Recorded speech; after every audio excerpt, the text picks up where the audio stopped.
नमस्कार सबैजनामा।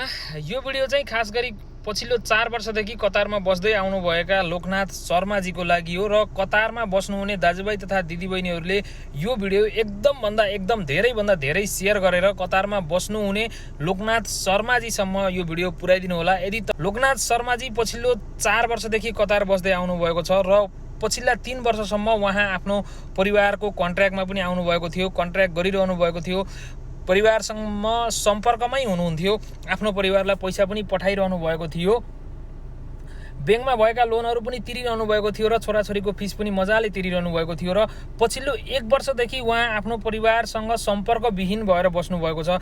दाइ, तपाईँको अवस्था कस्तो छ? कहाँ हुनुहुन्छ? कतारको कुन ठाउँमा हुनुहुन्छ? तपाईँलाई कुनै समस्या परेको छ कि? तपाईँलाई के को समस्या परेको छ? तपाईँ परिवार यहाँ रहेका दाजुभाइसँग मात्र सम्पर्कमा नरहेर तपाईँ आफ्नो परिवारबाट पनि सम्पर्कविहीन भएर बस्नुभएको छ भन्ने एउटा इनबक्समा मलाई मेसेज आएको थियो। तपाईँको फ्यामिलीले तपाईँको फोटो नराख्दिन भन्नुभएको छ। मैले तपाईँको फोटो राखिदिएर पनि भिडियो बनाउन सक्थेँ, तर यो भिडियो चाहिँ उहाँको प्राइभेसीलाई मध्यनजर गर्दै उहाँको फोटो नराखिकन भिडियो बनाइरहेको छु। कतारमा रहेका दाजुभाइहरूले लोक शर्माजीलाई चिन्नुहुन्छ र लोकनाथ शर्माजीलाई चिन्नुहुन्छ।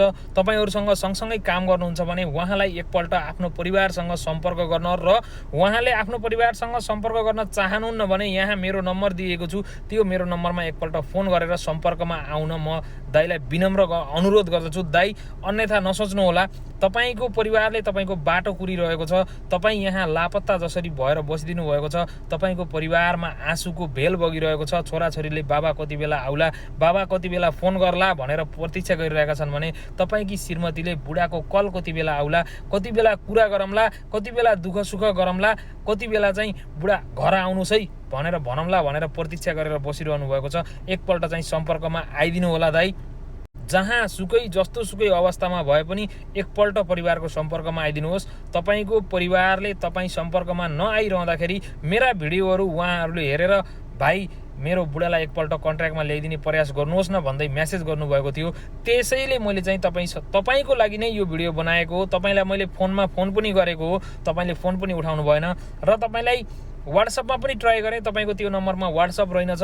इमोमा पनि तपाईँलाई मैले ट्राई गरेँ, इमोमा पनि तपाईँले फोन उठाउनु भएन। तपाईँको नम्बरमा फोन आउँदा पनि तपाईँले उठाउनु भएको छैन। दाइ, एकपल्ट प्लिज अन्यथा नसोचिदिनु होला, कन्ट्र्याक्टमा आइदिनु होला, परिवारको सम्पर्कमा आइदिनु होला। तपाईँको फोटो मैले हालेको छैन दाइ, प्लिज तपाईँको नाम मात्र लिएको छु। तपाईँको घर रूपन्देही जिल्लाको बेलवासमा हो। तपाईँ प्लिज एकपल्ट कन्ट्याक्टमा आइदिनुहोस् है दाइ। र दोवामा रहेका दाजुभाइ तथा दिदीबहिनीहरूले यो भिडियो अत्याधिक सेयर गरेर हाम्रो लोकनाथ शर्मासम्म पुर्याइदिनु होला है त, please. Thank you so much.